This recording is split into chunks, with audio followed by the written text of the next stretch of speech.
Hi guys, how are you doing? It's your girl, aka Lotus Spice, and the last time we spoke about the president's inauguration. And since then, there's been so much to unpack. And I don't know if you pay attention or notice, but I did say for now I'm gonna just record bi-weekly. So every 2 weeks, you'll see me putting out something, right? In regards to migration, nursing, other profession, no matter what it is. Once you migrate to the US first generation, second generation, this is the place for you, okay? So for now, it's bi-weekly, guys. I'm so sorry, but I'm tied up. I have so much little things doing, so bi-weekly for now. Hopefully, they're on. Just pay attention to my page. You'll know how often from time to time. Probably thereafter, it will be weekly, but for now, bi-weekly. But I had to reach out. I had to give my feedback. So I have individuals reaching out to me, telling me how they feel and asking me my opinion on what's happening, right? Because there has been so much happening, right? So much. Like, I think I'm of the notion that I'm gonna stop paying attention to the news.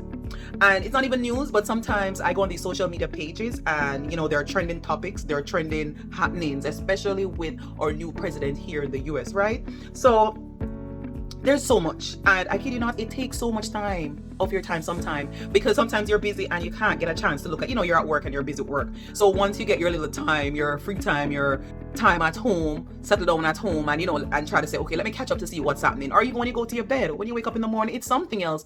Even for example, this week there was a major crash accident there with the airplane, and that is so sad. I mean, bless their heart, their family, their loved ones, whoever who has to cope with these, looking forward to see their loved ones, only to know that they have met and such an untimely death. I mean, that no one would want to hear that. No family member, no loved one, no partner, no husband, no wife, but unfortunately no parent, because they were children, ice skaters, and they met an untimely death. And for those who is also in the military, that was just so untimely. I mean, there's just so much happening, so much to wrap our heads. But nevertheless, especially some of us, we're from minority groups, and these changes does affect us. You have so the three fears of the documented and undocumented migrant.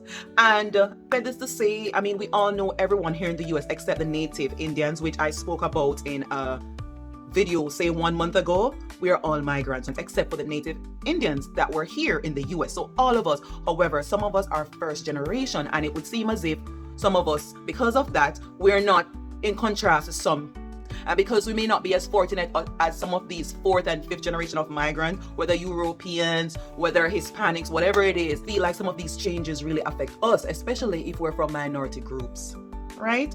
So one of the things that I'm going to delve deep down in, and which is on a lot of us lips, is DEI, right? And for those of you, because we still have individuals who are planning on migrating here to the US, right? Since from time to time, I have out to me and let me know, asking me my opinion, my feedback on things, because she's in the process of moving here to the US as a nurse, right? So one of the things that I'm going to delve down first is, number one is DEI. This came about in the 1960s when there was a rise about civil rights movement, especially for females. So the DEI came in original for females because, say, almost 70 years ago, it seemed like it's 50, but 17 years ago, a lot of females started venturing out to find job on their own. They wanted equality, right? And this is how DEI come about: diversity, equality, and inclusion. They want to feel included in the job market. They want to offer awesome salaries where they can support themselves and their families. And because of this, up to this day, you realize that a lot of females play a very vital role in the job market. Once upon a time, it was just male, right?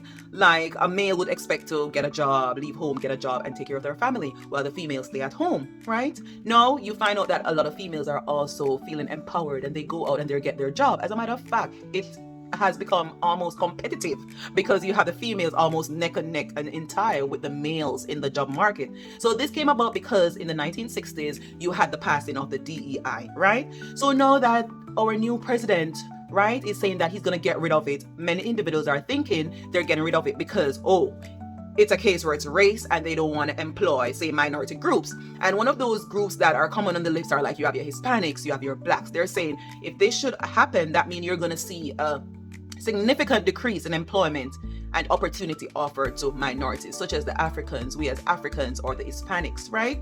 And these are just some of the few groups, the minority groups. So individuals are saying the DEI is going to affect minorities, and only groups such as Europeans will benefit. Now, you tell me, what do you think? Because currently the president is saying away with the DEI is just based on qualification. So no matter what background you are from, no matter what minority group you're from, once you're qualified, you will or should be able to given the opportunity to work or gain whatever job you apply for, right? So before they usually try to include every race in the job market. So this will boost customer service. So for example, if I go there as a minority and I see someone like myself behind the counter serving me, I'll feel more comfortable, I'll feel more relaxed because I'll feel like I'm represented. You know what I mean? So that's how the DEI is looked or taken or viewed as, appreciation. It boosts customer service and it boosts individual morals and the workplace morale because everyone feel like they are a part of whatever job market it is. And that's how the DEI come into play. Now, when Trump is saying that he's going to remove that, people are, a little bit perturbed because they're saying that mean they're going to be underrepresented. If they go to the hospital, they may not feel like, they have a voice. So the fact that DEI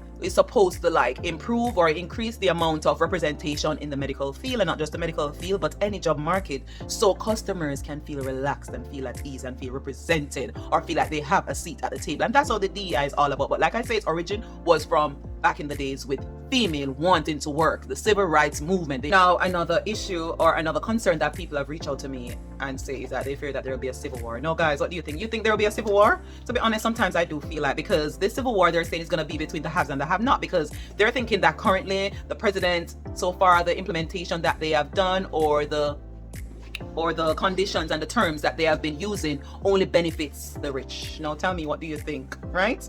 I don't know. I'm 50-50 because I can see where, certain things they're saying. For example, one of the situation is that they're going to take the middle class, right? Because the middle class pay majority of the tax, right? So and then yet still cannot benefit from some of the things that the government give, because if you look at it, if you earn a certain amount of money, for example, school lunches, free school lunches, the middle class do not benefit from this, because if you earn a certain amount of salary, your child won't be getting it. So for example, me, I have to pay for my kid lunch. He doesn't get free lunch. However, some individuals who may earn less than what I earn, they may benefit. So they're saying that, they're going to remove these programs and then filter some of these money or these taxpayers' money, which I and you as individuals out there who pay high taxes, right, but do not benefit from some of these things, because they're saying that your income is too much or is above the threshold that you would benefit, right? I myself fall in that oftentimes. So they're saying that they're going to take these taxpayers' money and they're going to use it to contribute to some of these private schools.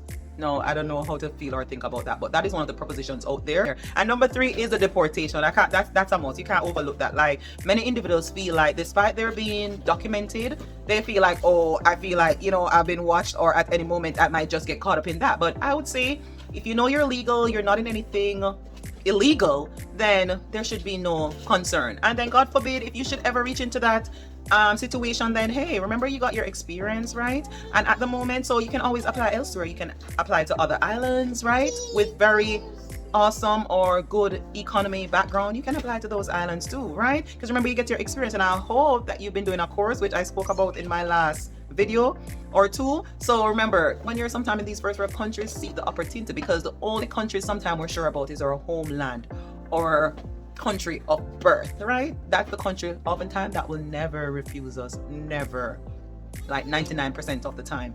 So yes, guys, so like I said, see those opportunities. If you're not able to stay in the US, or you feel like your family is going to be separated because maybe your partner is here for years and they didn't get a chance to get their green card, and they have some incident with crime or some illegal activities and they're going to deport them, which what I was told is that they've been deporting individuals back to their homeland from day one. So they're saying that all of this deportation is nothing new, but I don't know. Tell me, what you think. You think the number of deportation has increased? But nevertheless, as a migrant, guys, just know your rights, right? And if you get caught up in whatever it is, whether with family or your family's going to be ripped apart because, half may be documented and half undocumented, but you just got to make your decision, right? Are you going to go with them, seek new opportunities back in your homeland, or are you going to have to stay apart and do what you can do, maybe get the law on your side or figure out how to go about lawfully? Fearful, if God forbid you get caught up in the whole deportation situation, then just rest assured that you have gained enough experience, exposure in a first world country, and returning to your homeland would mean that you're maybe more qualified. You could be qualified for maybe higher paying jobs, higher wage offers, and higher and more opportunities. Okay, so remember, you'll always have your homeland. Some of these first world countries may not be our final or our last home. Cheer up, yes, and just do your best and do what you know you need to do. And that's all I'm going to say today. So those are the 3 fears of the documented and undocumented minors. So what does it mean with the DEI, which is diversion, equality, and inclusion? How does it affect us? And fear of a civil war. And last but not least, deportation. Now you tell me, drop a comment below, how do you feel with all that is happening? Just remember that you'll always have your homeland, right? You'll always have your homeland. And choose your battles. No matter how rough it might get, choose your battles wisely, okay?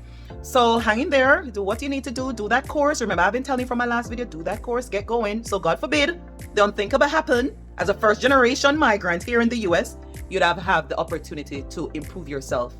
And if you should have to ever feel like you want to return to your homeland because what you're seeing happening here in these first world country, you are here in the first world country for today, we're talking about the US. If you feel like you don't want to be a part of it and it's just too much, then hey, do that course so you can always return and be in a better position to apply for other job, right? A job that will suit you better, right? And increase your likelihood of being able to take care of your family and loved ones. So that's all I'm going to leave or share with you today on my, and if you have a feedback or if you have a view and you have your opinion on all that, the changes, the DEI, like it's so powerful, like there's so much happening, like almost every day something is happening in the news in regards since this current president. So let us see, guys, and let us see, right? And sit tight and hope for the best, right? All right, I'll see you soon. Peace.